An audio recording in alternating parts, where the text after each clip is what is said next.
Right now, we're sitting at episode 12. This is the arts section. This is the Sound of Change podcast with me, Mulani, and we've got Tutu and Vuno as well today. So we've got a special guest by the name of Zama Kubheka, who's an author. Um, so first, we're going to start with some words of wisdom, speaking to the theme. And it says basically books with smudges and a few torn pages are signs that they've been well used. Allow your child to touch and turn the pages when reading makes the experience richer. And it also says basically memories are made when families read together, read stories together, and yeah, that's the process of learning. So getting back to our guests, we're gonna start with basically the first question would be a company which is Zama Kubheka Books. You can find her on Instagram. She's recently written a book called, or in English and isiZulu as well. It's called Khozana and the Coop. It's basically a short story. And it's also in isiZulu. It's called Khozana Nehoko. So Zama, please tell us more about your books. And if you have maybe published some other books as well before previously, and yeah, and is it only you in your company, or are there other people as well? So yeah, basically the starting blocks. Yeah, over to you. Okay, cool. Hi, Bongani and hi, Tutuga. Like you said, my name is Zama Kubheka. Um, and yes, I have written a book called Khozana and the Coop. Um, and the Zulu version is Khozana Newoko. This book, if I can jump on that already, this book is about basically a little bird who gets lost, and along the way, this little eagle actually then makes new friends and basically learns about Ubuntu. I know it's kind of ironic because it's animals, but they learn about humanity in their journey, and I think that's what the child reader gets from the book. Um, these two books were my first books ever, which I published last year in 2021.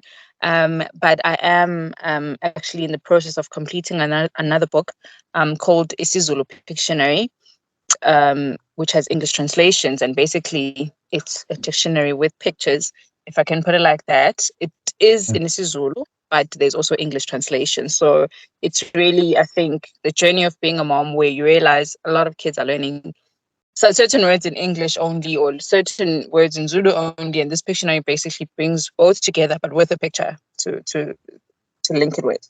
So that's what I'm working on. In my company, it is mainly me, but in the background, I do work with an illustrator who's a freelance person who obviously does illustrations in my books. And I think my husband is like my manager in the background. He kind of helps me sort out certain admin. So that's my team. Oh, Hmm. so basically, my second question is, how has been the reception so far when it comes to the book? It's been amazing. It's really blown me away, to be honest, because it was a fun project. To be honest, I wasn't intentionally trying to be an author. To be honest, I work as a project manager to have a whole other career in IT. So this was just a fun project that I wanted to do. I've always loved reading. I've always liked writing. Started reading. I think I liked your quote earlier where you said I think reading brings families together. So Yeah. my family, my mom used to buy us books at a young age, and we started reading at a young age. So I fallen in love with reading. So when I had my firstborn, my daughter, in 2019, it was almost like a natural progression. I wanted her to be exposed to a book, that's with meaning. And so that's how the writing thing happened. So the reception has been crazy. Like I said, I was just writing for fun. And when I started telling people on WhatsApp that I wrote a book, and then someone said, no, go to the local newspaper, tell them about it. And from there, it just went crazy. I've been going to schools, people have been buying it. The reception has been amazing. Wow. Yeah, Mr. Lavono, go ahead. No, no, I'm just amazed at what she just said right now. Would see, it's just being something that again, it's not something that she finds hard. Because my question was gonna be, would see, how hard is it for you to be an author? And on that note, to actually be an author who has to grab the attention of both a kid and a parent, because obviously some kids they find it hard to read for themselves, so they need Ubuntu to actually read the books for them. And for me to read a book to a kid, I have to be interested in the book as well. Yeah, So yeah, I guess, yeah, how I hard love is that. that for you? So it's a hard question, but I love that question. Because I didn't think too much about it when I was writing the book and when I was illustrating the book. But now looking back, it does matter, I would say, because ultimately the parent or the adult is the one who buys the book. So the Yeah. parent needs to think the book is interesting before the child, even gets exposed to it. Because sometimes maybe Ingani was gonna like the book anyway, but then the mom's like, nah, I don't like it. So Exactly. exactly. But I think I didn't really think about it that much. And also what you said earlier, it was like a natural thing for me. And I like to say, sometimes I say, because I'm a very spiritual person, I say maybe God gave me this idea for the book, because that's why I didn't have to think about all those things. The idea just came to me to write this book, this story. And like you say, parents love it. I mean, they are the customer at the end of the day. And then they send me voice notes afterwards from their kids. We're like, oh, we love this book. What happened here? And I'm like, I'm just blown away. So um, I really don't have a good answer for you on how hard was it or how easy was it, because it just kind of happened. The universe put it together for me.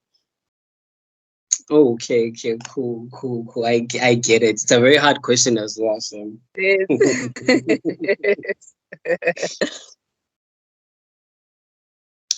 So yes, it's in English and it's Zulu. So how did that happen? So I'm a Zulu speaker, and I think I don't know if you guys know. Do you guys have kids? I can ask you a personal question already. no. Jump right in.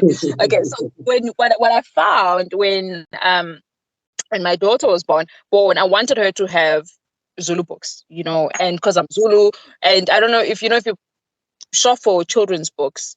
There are a lot of interesting children's books, but a lot of them are not in isiZulu. So, and I do want my child to be able to read in isiZulu fluently and be able to read in English fluently. So it was important for me, firstly, to preserve my home language. I think it was my small contribution, because I know authors like Khozana who've written isiZulu Yeah. books, told isiZulu stories, and for me that is important, because that is our roots, over and above learning English, because English is there and it's everywhere.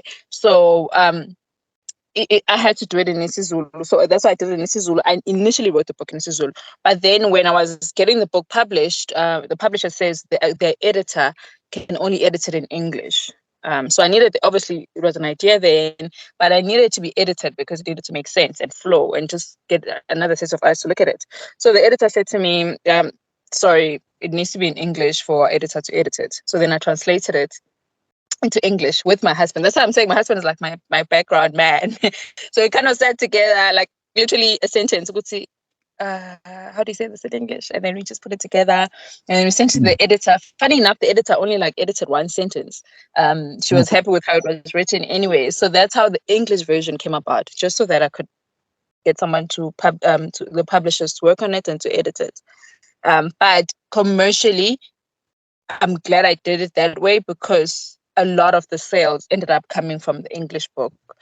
Because I guess, it's not just limited to Zulu families or Zulu speaking families, who can buy the book and read the book.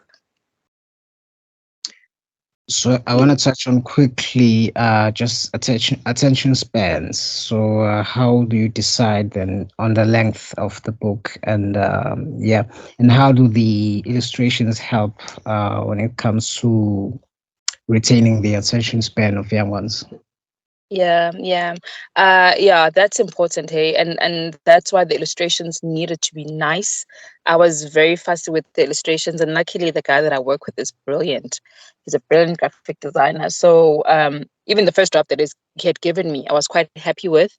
So like you say, I mean, people buy books for their kids from as early as 2 years. So that person can't read.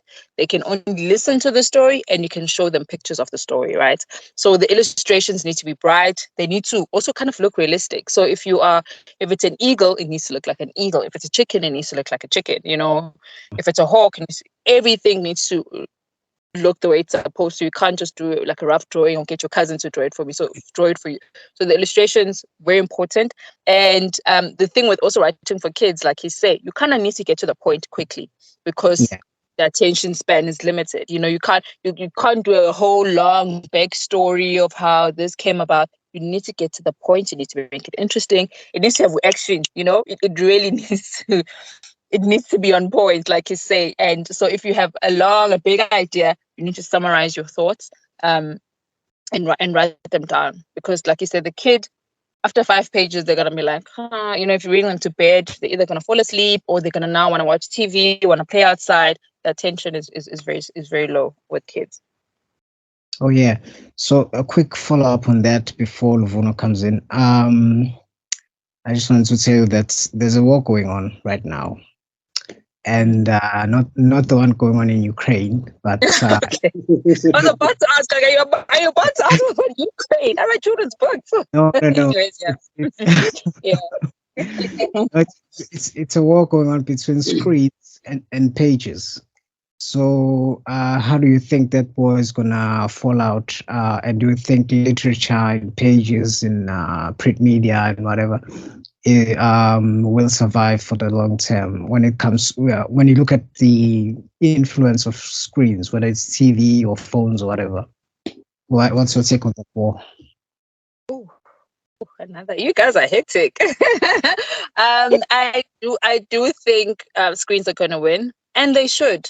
To be honest, I know it's controversial for me to say it with someone who's got a physical book, but I do think the world needs to evolve. I mean, before we were born, people used to write using pen and paper. I typed my book out. You know what I mean? So that war between pen and paper, I guess the typing thing has won, right? And now the paper's going to have to lose with time to the screen. And I think it's kind of a natural progression, but I know screens sometimes can be bad. And so with me, how I've thought about it as an author, from my perspective, it's funny, something that I want to venture into is that I definitely want to do animations.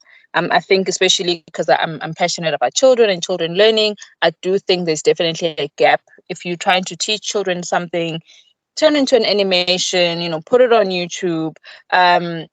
Or even do an ebook, because that's where the world is going. We need to, in fact, it's for the best, because as you know, if we start talking about conservation, we need to stop cutting our trees. So maybe we shouldn't do physical books anymore. So for me, funny, in that war, I think I'm in the side of digital. Let's go digital. Let's go screens. I know screen time is sometimes not great and kids have to go outside, but digital all the way. I mean, you guys are doing a podcast, and I mean, I don't want to get into it. I feel like I'm sidetracking, but you guys are competing now with radio, and sometimes maybe podcasts should win, right?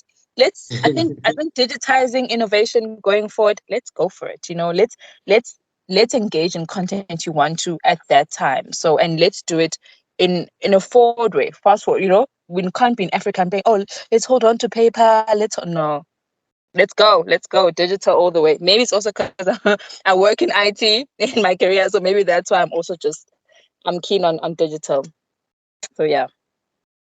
Oh yeah. Yo, yeah. Digital should win, Yempela, because the only way to catch a kid his attention is to put a motion picture on in front of him, in front of her, and then they get more from that than actually engaging or reading a book, actually. Because for me,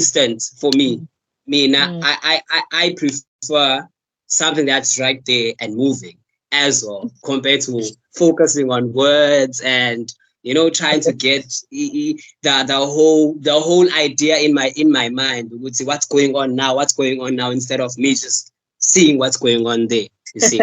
I'm with you, but sorry, before you continue, I just want to cut you off because you're right, but I think as a writer as well, I do think written word and written word and spoken word, whatever, works in your imagination. So, if you've never seen something, then you create it in your imagination. There's a beautiful saying that says, no two people can read the same book. And that's because if I gave you, Luvuno, and Mangani a book and about a woman, even me right now, if you've never seen me, you'll create your own picture of how I look. One might think I'm tall, the other might think I'm short. And that's the beauty of sometimes reading, because you work on your imagination.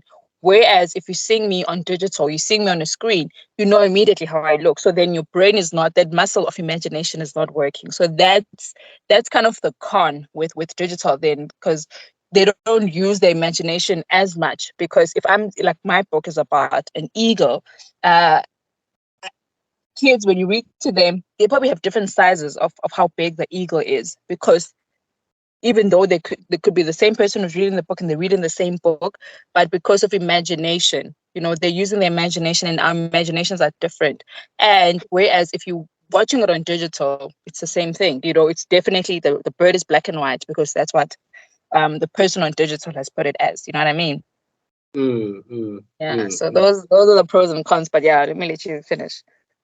Can I take you back to the first question we asked? If you have like two books, or it's one book that's narrated into two different languages. So what would you say was the reason why the English version worked more than the Zulu version that you initially started with? Sorry, can you just also, you said what was the reason that the English version worked more or sold more compared to your original Zulu version of the book? Okay, I think again, we want to say something a little controversial. It's probably the reason that, like, all three of us right now, we both speak isiZulu and understand isiZulu, but we're conversing in English. So the world, we do prefer English because it's the lingua franca. It's the more spoken language, and I think because it's a children's book, I think parents also saw that their kids are learning English at school. So I might as well just get them an English book, at home, because they're going to understand it better than trying to explain. Like I said, it's about an eagle, and trying to read to your child what's ukhozi, where the child's going to be like, Mom, what is ukhozi? But they know what an eagle is. You know what I mean? So I think it was probably a bit of a schlep for them in a sense, because the world is, English is everywhere compared to isiZulu. And I think that was the reason that the English version sold more. And also schools also purchased it, and a lot of the schools would voted for the English part of it. Yeah. Over to you, Bongani. What's your definition of Ubuntu? For me, my definition of Ubuntu is doing something for someone or giving something without expecting anything back. For me, that is the biggest height of Ubuntu. If you scratch someone's back or you help someone with an expectation, which, even if they don't help you tomorrow, even if you have an expectation to, in a year's time, this person is gonna help me, then that's not Ubuntu. That's an investment. You're waiting for your interest. But Ubuntu is when you help someone that you might not even ever see again, or that can't help you back, can't do anything for you back. For me, that is my definition of Ubuntu. It's really and we are, I forgot the saying, but it's really just about us all growing together and not being content with one person, me being the best person, me being good financially, or me having something to eat when other people don't. Actually giving to those that don't have to eat, and without them laboring, without them saying, okay, well, wash my car first, do this. No, just giving. For me, that's my definition of. It's a long-winded one. Yeah. But I've got two more questions. What are the nuggets can we find from the book? And if you were to market it in one word, what would that word be? Sorry, what is the what? If you were to market it in one word, the book, what would that word be? Ooh, that is a hard question. Market in one word. I would say the book is sure one word, not even a sentence. Because I was gonna say, can it be one sentence at least? One Word. sentence and then a word. Yeah. Okay, sentence would be joy on paper or joy on print, however you read it. It's joy on paper. And one word, I'm gonna put two words together. I'm gonna say fun learning. Oh yeah. Yeah. Just take us through what else can we find out from the book. We mentioned Ubuntu. There's also kindness as well, which is very important. So what else can we take out from the book? Yeah, it's definitely about. Sorry to cut you off, Zama.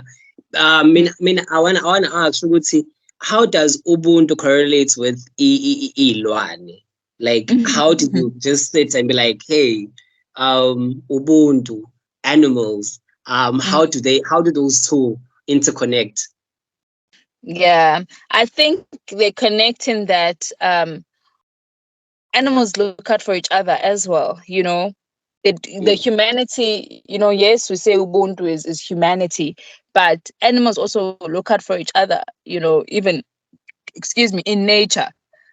Without being taught rules and banban. I think that's what this book is trying to show us. But yes, we can all live in an ecosystem. You don't have to be just humans only. But we think about how even trees bear fruit, and fruits are eaten by wild animals. For example, it can be eaten by a monkey.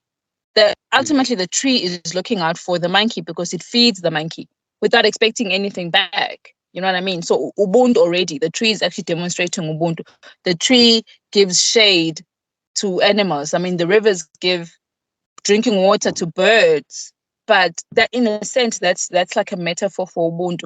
They're not getting anything back from each other, but they're giving to each other. And so, how much more, Tina, as humans? I think that's where I was going with the story. Yeah. Yeah. Got it. Yeah. Good. But you guys are making me think, hey.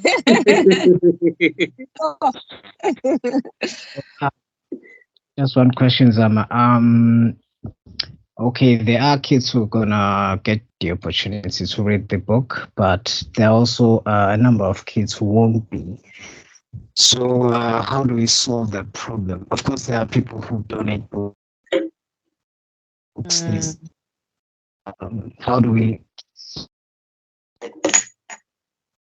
Yeah. It's if I could, I think if printing was free, I would.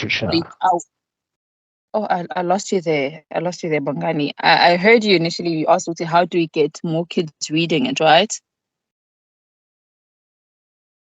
Yes, Bongani, in still terms there? of those who. Yeah.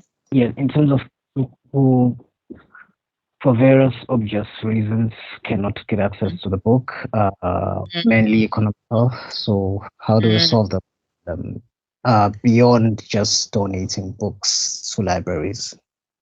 Yeah. I'm with you. With me, I think I'm going to use myself as an example. So, without using donating, I read a lot of books, yes, at the library and the books that my mother did buy for me or at school.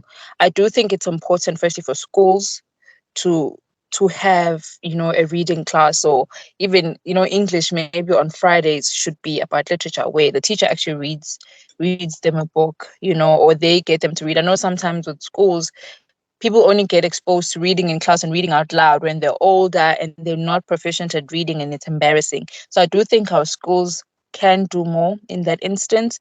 And then I think about myself when I was a kid. I'm probably slightly older than you guys, but when I was younger, radio on Saturday mornings had a show again with Ugcina Mhlophe, and she used to tell a story. It's called Inganekwane ngesiZulu. So there was a radio show, and it had like I think either a 15-minute slot or something, where she would basically be reading a book in a sense, but she would, so that listening to stories on the radio for me also evoked that love for stories. And I think it's important that whatever platform that we have, be it podcasts or radio or TV or whatever, if we can tell more stories, because ultimately a story, even if it's on TV, it's a story. I mean, this book is a story, and I think that's how we can tell stories. Important, even as abandonment. I don't mind if someone reads my book and then decides that they're going to tell it as a bedtime story without even having the book in front of them, to 10 kids or whatever, or go and visit your relatives anywhere else and tell them that story. That's what we want, because that's how Inganekwane came about. That's how fairy tales come about. You know what I mean? We all know how the Cinderella story, and we can tell it right now, and and some of us have never actually physically read the Cinderella story, but we know what happened because people kept telling the story. And I think so the best way to spread the story is to tell the story, Yeah. All right. Mm. North, are you still there? Tutsuga? Yebo. I'm here. Yeah, it's go ahead. No. I'm just no. I mean, I'm done on my side. I'm done on my side. Oh, okay. Yeah. So, Zama, in terms of your marketing strategy, what did you like? Of course, you're on Instagram, you've got your WhatsApp channel, but going forward, I know you've got some plans on that. What are your plans? Oh, I am working on something. I've just completed building the website, which also kind of goes by the same name, zkstorybooks.com or I'll have to check. But yeah, ZK Storybooks, which is also on Instagram. I am trying to market it more. That's what I like. If I get invited to schools or Oh, yeah. any shows, I'm happy to come in. So I will be honest, I'm still, in the crawling phase, and I'm still learning the marketing side of it. Like I said, for me, it was a passion project, but now it's obviously turning commercial. So it's building the website, it's getting myself out there on Instagram and social media and as a whole, advertising more on those platforms. So that's it. But I'm open to new ideas if you guys have any. Well, inviting you on the podcast is an idea. See, thank you so much. That too, your listeners can know about me and they can know about my books, and yeah. So that's why I'm always happy to avail myself to something, because then people can know about the books and know about me, and hopefully then spread the word as well. And I think word of mouth is still Yeah. the best type of marketing ever. Yeah. So Yeah. I'm also counting on that as well. So, what are your future plans on writing more books for kids? What are your plans on that? Absolutely. So this book, for those that have read it, they will know that it actually ends with a cliffhanger. So it doesn't have and they live happily ever after. Yeah. So a lot of the kids that have read the book those that have had their parents read the book to them have like, what happens after this? What happens? So I'm definitely gonna do a sequel, which will hopefully then put everyone's mind at ease about what happens with the main character. I'm going to do a sequel. Like I said, I'm also working on this isiZulu English Pictionary. So it's just about, I think, expanding in the space of fun learning, and just and getting kids to fall in love with literature and fall in love with stories in any form. But as long as they have that grounding of literature, because then they can build on it to do even greater things. All right. So two of our very last questions. The first is your pricing. How do you decide on pricing the book, or who decides that? Is it the markets? Is it the quality of the book, whatever? And two, are you yourself? Are you reading something as well? Yeah, on your side personally. Okay, cool. Pricing, I kind of worked it out. I didn't want the book to be expensive because I love reading, and the price can definitely throw me off. If the book is too expensive, I don't buy it personally as well. So initially, like I said, I did work with a publishing company, and they had kind of priced it for me and put it on this this website that sells everything. I'm sure you know what that is. And so when they put it there, I thought it was very expensive and etc. etc. And then so I decided to then print some of the books myself. And then from the printing, the unit cost for me, I just wanted to kind of recover enough from the print cost, as well as just have enough for me to obviously still enjoy the process. I'm not just gonna obviously break even. I wanted to make just a small, margin or small profit so that I can be Yeah. encouraged, print more, etc. So it was really that I wasn't trying to get rich quick. It was just about also knowing as a reader and someone who buys books that I'm not going to overprice it. This is not going to be something where it's my lottery tickets where it's going to be super expensive. Then if one person buys the book, then I'm set for the month. That was not the idea.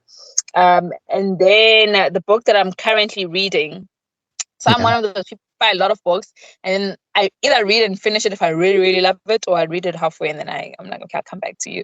But the book that I'm currently reading is it's literally on my bedside right now. Is Sarah Jakes Roberts, called Women Evolve. So it's more of like a spiritual type book that I'm currently reading. And then a friend of mine also recommended this book called The Millionaire Next Door. So I bought it, so I started reading it, and I kind of lost interest in the middle. But I got it. I think I got the jinx of it. That's the other thing with me. I got the jinx of the book, and I was like, oh, okay, I get it. So the book that I'm definitely dedicated to reading right now is Women Evolve. Again, because I'm a woman, I'm a mom, and it gives really great ideas. And it's brilliant. And I think as a sidebar, you guys, as guys might not like this, I'm always a bit intentional about reading books from women first. So a lot of the books that I read by women authors, but every now and then I'll have if it's a really good book written by a man, then I'll read it. And do you read some poetry as well? Poetry. Yeah.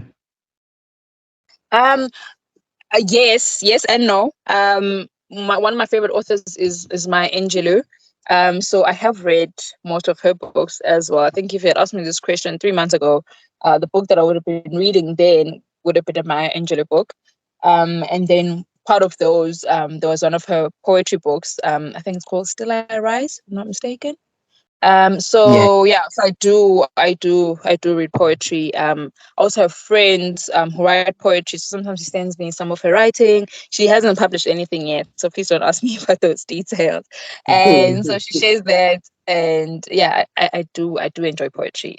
I wish I could write poetry. Yeah. All right, so we're gonna publish your number on Facebook and whatever, but please tell us, how can we go about buying your book? Okay, so you can contact me via WhatsApp. It is available on takealot.com. You can also contact me on Instagram. And right now, I think as of May, it's also going to be available on this website called Ethnico Kids, which is a website that also sells a lot of the South African children books. They've also got a really good following on social media, so you can go into their Instagram and see. They also sell children's books. So it's Ethnico. It's Take a Lot. You can WhatsApp me. You can Instagram me on ZK Story Books. To get the book, call using the same number as well, and you can get it from me. Khozana and the Coop and Khozana Newoko are both currently going for 120. So please do contact me. Oh, So that was all from me. I'm not sure if Luvono has something else to say. No, mina ngiyabonga. Thank you, Akulu Zama, for availing yourself. And yeah. Thank you guys for having me. Thank you so much. And thank you, Bongani, for your patience. I know Bongani and I have been like, the dates have been moving and trying to coordinate everyone's diaries. Finally, it happened. So well done to you and your organization skills. But thank you guys for having me and all the best of your podcast. I really hope it blows up, that you guys become number one on Spotify and everything. I'm speaking things into existence now. So receive. We receive. And I also hope my book becomes the number one bestseller. So let us all win, hey? Hey. If you win, you win as well. If you win, we win as well. Absolutely.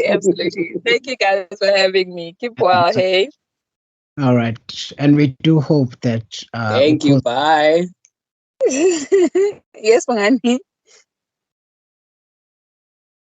I'm saying something, Tutuga. We do hope... Goodbye. We do hope... Just started today. No, I'm not saying anything, Dylan. Oh, okay. Yeah. All right. Thank you so much, Zama. Thank you, guys. Keep well. Bye. Bye.